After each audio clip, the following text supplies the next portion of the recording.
Hello बच्चों, let's read the question. Which of the following statement is are true regarding to the cell constant.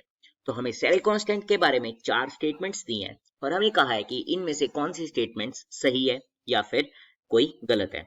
तो it is the ratio of distance between the electrodes and their area of cross section. उसके बाद है it's SI units is centimetre inverse.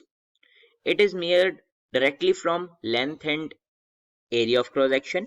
All of above are correct.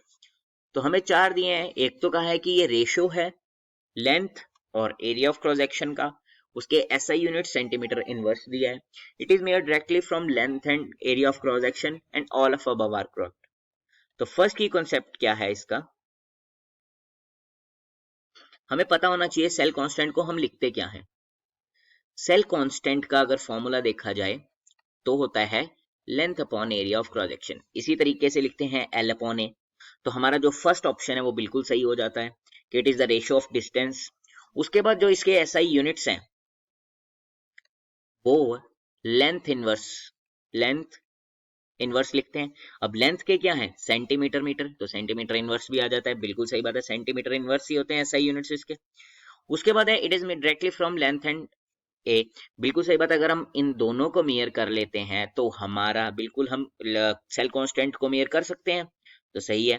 तो इसका मतलब जो हमारा option D है वो आंसर होता है क्योंकि सारे के सारे ऑप्शन सही हैं हमारे. तो एक बार हम दोबारा देखते हैं कि हमने क्या क्या सीखा इस क्वेश्चन में. हमने सीखा कि सेल कांस्टेंट को हम लिखते कैसे हैं.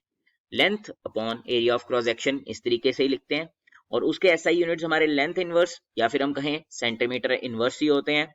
और हमने देखा है कि अगर हमारे पास लेंथ और एरिया ऑफ क्रॉस सेक्शन दोनों है तो ऑब्वियसली जो उसका फॉर्मूला है वो दोनों हम उसमें पुट करके उसको आराम से फाइंड आउट कर सकते हैं. और इसका मतलब हमारे सारे के सारे जो हमें ऑप्शंस दिए हैं 3 ऊपर वो सही हैं, तो डी हमारा आंसर हो जाता है.